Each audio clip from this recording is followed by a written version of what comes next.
جب حضور علیہ السلام کے وصال ظاہری کے بعد صحابہ بیٹھے نا، میٹنگ ہو رہی تھی خلیفہ بنانے کے لیے، امت کا اجماع ہو رہا تھا حضرت صدیق اکبر پر، تو ایک دوسرے سے نہ پوچھا جا رہا تھا کہ آپ کی نظر میں اگر بیعت کی جائے تو کس کی جائے، آپ کی نظر میں بیعت کی جائے تو کس کی جائے، آپ کی نظر میں اگر امیر مقرر کیا جائے تو کسے کیا جائے، آپ کی نظر میں خلیفہ کس کو ہونا چاہیے؟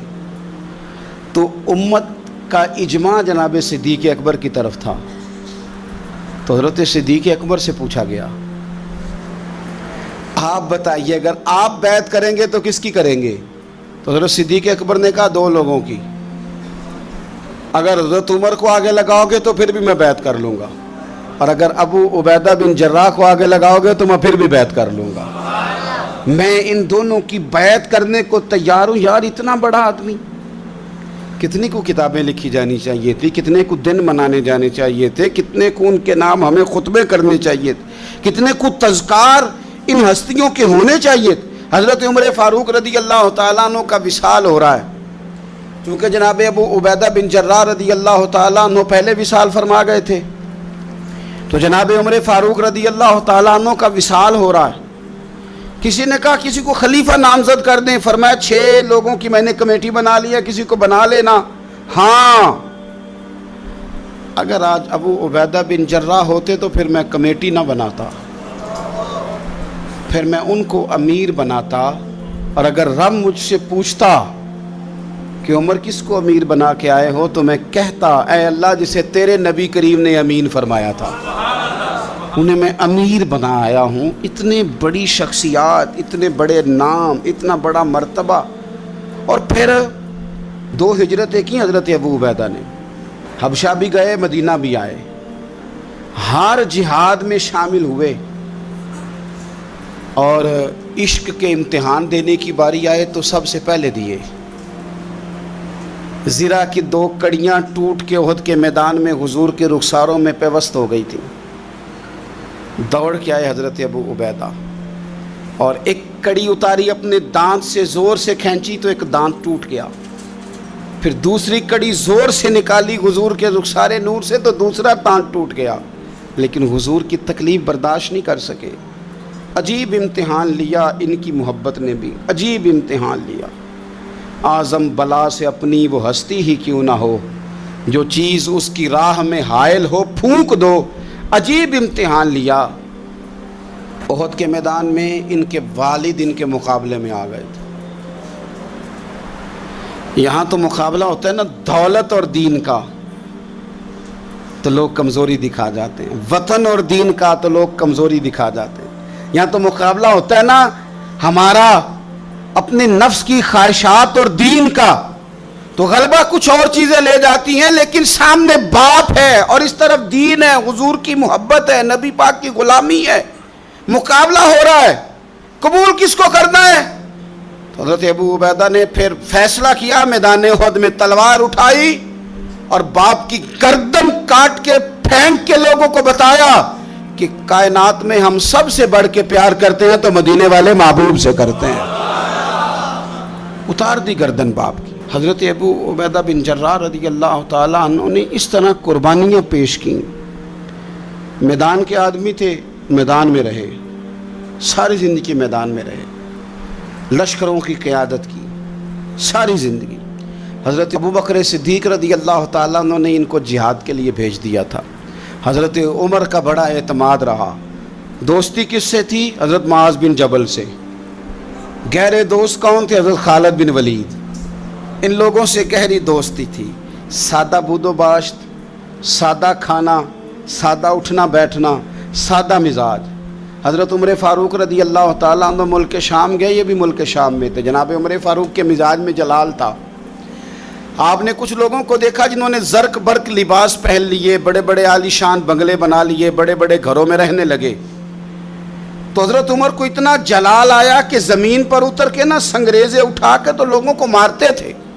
فرماتے تھے اتنی جلدی حضور کی تعلیم بھول گئے اور تم نے اجمیوں کے طریقے اپنا لیے۔ اتنی تکلیف کے ساتھ حضرت عمر گفتگو کرتے، لیکن حضرت ابو عبیدہ سے ملتے تو فرماتے یار تھوڑی روٹی بھی کھایا کر، کبھی تو بھی کپڑے بدل لیا کر۔ اتنا فقر، اتنی سادگی. اولین لوگوں میں سے جن کے لیے لوگ مسلمانوں کا امیر المومنین بنانے کی باتیں کر رہے ہیں. حضرت عمر ملنے گئے تو کسی چٹائی کے ٹکڑے کی تہ 2-3 لگا کے گھوڑے پہ اس کو رکھ لیا جاتا تھا سواری کرنے کے لیے تاکہ پسینہ نہ آئے. اسی کو اتار کے نا تو سرانہ بنا کے بیٹھے لیٹے ہوئے زمین پہ. حضرت عمر ملنے گئے تو حضرت عمر فاروق رضی اللہ تعالیٰ عنہ کو بھی اپنے ساتھ زمین پہ بٹھا لیا. تو حضرت عمر فرمانے لگے میں نے تو روٹی کھانی ہے تجھ سے، دوست ہے میرا، کھانا کھلا. تو کہنے لگے کھلاتے ہیں نا، کھلانا کیوں نہیں. یہ بھی لوگ تھے، اسی دھرتی پہ رہتے تھے. ان لوگوں کو نا کسی چیز نے اپنے قبضے میں نہیں لیا، نہ عورتوں کی باتیں انہیں بہلا سکیں، نہ بچوں کی خواہشات کے ہتھے چڑھے، نہ زمانے کی تیز دوڑ میں شامل ہوئے، نہ کسی کہانی کا حصہ بنے، نہ لوگوں کی یہ باتیں کہ دور بدل گیا. کوئی چیز ہیوی نہیں ہوئی، اس لیے کہ انہوں نے فقیری مدینے والے محبوب سے سیکھی تھی. فقر میرے نبی کریم علیہ السلام سے سیکھا تھا. فقر تازہ تھا، ذہن وسیع تھا. حضرت سیدنا عمر نے کہا روٹی کھانی ہے تو تھیلے میں ہاتھ ڈالا، 2 خشک ٹکڑے روٹی کے نکالے اور فرمایا کھا لے. تو حضرت عمر نے پکڑ کے منہ میں رکھے، چبائے اور جناب عمر رو پڑے. فرمانے لگے ہر بندے کو دنیا نے اپنے قبضے میں کر لیا ہے، لیکن ابو عبیدہ تو آج بھی بچا ہوا ہے. دنیا تجھے اپنے جال میں پھنسا نہیں سکی، تو قابو نہیں آیا، تو آج بھی اپنی جگہ پہ قائم ہے.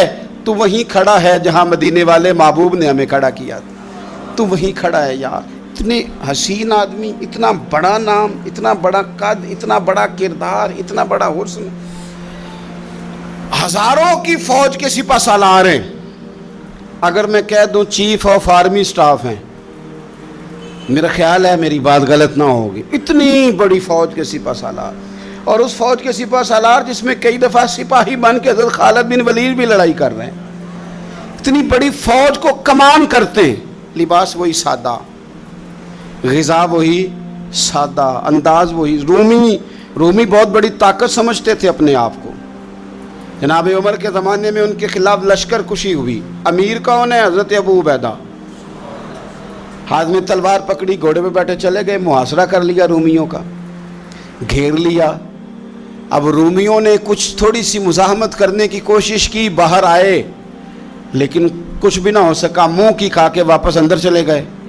کئی دنوں سے حضرت ابو عبیدہ کی فوج نے محاصرہ کیا ہوا ہے. جب تنگ آ گئے تو پیغام بھیجا کہ ہم صلح کرنا چاہتے ہیں. فرمایا صلح تو مسلمانوں کا پسندیدہ کام ہے، آ جاؤ. انہوں نے کہا جی ہم جزیہ دے دیں گے، ہم کسی طریقے مسلمانوں کے اطاعت میں آ جائیں گے، آپ ہم سے بات کریں. فرمایا بھیجو. ان کا سپہ سالار آیا. انہوں نے روب ڈالنے کے لیے نا مسلمانوں پہ سپہ سالار کو بڑے قیمتی کپڑے پہنائے، زرق برق لباس، عالی شان پوشاکیں، 5-7 لوگ ساتھ. یہ لوگوں کا طریقہ ہوتا ہے. وہ پریشر ڈالنے کے لیے لوگ کرائے کا مکان بھی خرید لیتے ہیں، کرائے کی کار بھی حاصل کر لیتے ہیں، لوگوں کے برتن بھی استعمال کر لیتے ہیں، کسی کے گھر سے فرنیچر بھی منگوا لیتے ہیں. تو آپ نے نا وہ زرق برق لباس پہنے ہوئے ان لوگوں کو آتے دیکھا. اب وہ بڑے اپنے انداز میں تو روب ڈالنے کے لیے آئے تھے نا. تو آ کے پوچھا مسلمانوں کے امیر کہاں ہیں لشکر کے؟ تو انہوں نے کہا ادھر ہی تھے، یہیں کہیں ہوں گے. بڑا حیران ہوا کہ ہم تو بڑے لاؤ لشکر کے ساتھ آئے. یاد رکھ لیں روب کپڑوں کا نہیں ہوتا، روب کردار کا ہوتا ہے. پھر پوچھا کہاں ہیں؟ نے کہا جناب وہ سامنے خیمے میں دیکھ لو. وہ خیمے میں گئے تو اتنی بڑی فوج کا سپہ سالار زمین پہ بیٹھے اور اپنے تیر سیدھے کر رہے ہیں. اب وہ بڑے زرق برق لباس میں کہنے لگا ابو عبیدہ بن جراح آپ ہیں؟ فرمایا میں ہی ہوں. کہا ملنا تھا؟ فرمایا آ جاؤ. کہنے لگا آپ تو زمین پہ بیٹھے ہیں.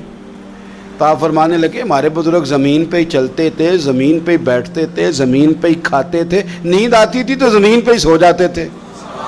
وہ حیرانگی سے کہنے لگا آپ اتنے بڑے سپہ سالار ہو کے اس طرح رہتے ہیں؟ فرمانے لگے میری ضروریات ساری پوری ہوتی ہیں، پھر بھی کبھی کوئی مشکل بن جائے تو میں تھوڑا سا قرضہ لے لیتا ہوں حضرت معاذ بن جبل سے. ان کو مشکل آ جائے تو مجھ سے لے لیتے ہیں. تو بالکل صحیح گزارا ہو رہا ہے کہ اس طرح کیوں بیٹھے ہیں؟ یہ کیا بات ہوئی؟ ہمارے ہاں لوگوں کا رونا دھونا نہیں روز، مکان کوئی نہیں تو رو پڑے، بچے کی شادی کرانی ہے تو رو پڑے، او ہو جی کیا بتائیں، غریبی بڑی ہے تو رو پڑے. زمین پہ بیٹھے ہیں، زمین پہ بیٹھ کے خشک ٹکڑے کھا رہے ہیں، پر کہہ رہے ہیں بڑے مطمئن ہیں. یار کیا ہوا؟ کوئی ایسا مسئلہ نہیں. اگر کبھی مشکل آ جائے تو میرے دوست ہے حضرت معاذ بن جبل، تھوڑا قرضہ لے لیتا ہوں، ان کو ضرورت پڑے تو مجھ سے لے لیتے ہیں. رومی صلح بھی کر گئے، بات بھی کر گئے، پر جہاں جہاں گئے نا حضرت ابو عبیدہ بن جراح کا فقر بھی بیان کرتے گئے. وہ فقر بھی بیان کرتے. کیا کریں، اب تو بھائی پیروں کی کوٹھیاں بھی دیکھنے کے قابل ہیں. کیا بتائیں آپ. اب تو جو زیادہ فقیری کا درس دیتا ہے نا، اس کی پجاروں دیکھ کے بندہ پریشان بھی ہو جاتا ہے کہ اس پجاروں سے نکل کے اس نے فقر کا درس دیا ہے. اب تو جناب لوگ یہی کہانی آ کے سناتے ہیں، یہی کہانی. یعنی کچھ امیر لوگ ہیں، وہ کئی دفعہ جلسوں کا ٹائم لینے آتے ہیں تو لگتا ہے کہ پیرانے پیر ہیں. یہ کہتے ہیں فلانے پیر صاحب بھی میرے پاس آتے ہیں، فلانے بھی آتے ہیں، فلانے بھی آتے ہیں، فلانے بھی. شکر ہے جی اللہ کا، فلانے کو فون کروں تو وہ آ جایا کرتا ہے. تو میں نے ایک سے کہا، میں نے کہا یار آپ نے لیا کیا، سیکھا کیا؟ آپ تو ابھی بھی وہاں کھڑے ہیں کہ دولت ہی سارا کچھ ہے. کیا لیا آپ نے اتنے پیروں کو بلا کے؟ اصل کیا کیا، ملا کیا؟ آج بھی اگر وہیں کھڑے ہو تو پھر آپ نے فقر سے کیا سیکھا؟ کچھ بھی نہیں. پھر تو آپ نے نا، میں نے پہلے بھی ایک دن کہا تھا، پھر کہتا ہوں، میں کہتا ہوں ہمیں برانڈ نہ بنایا کرو.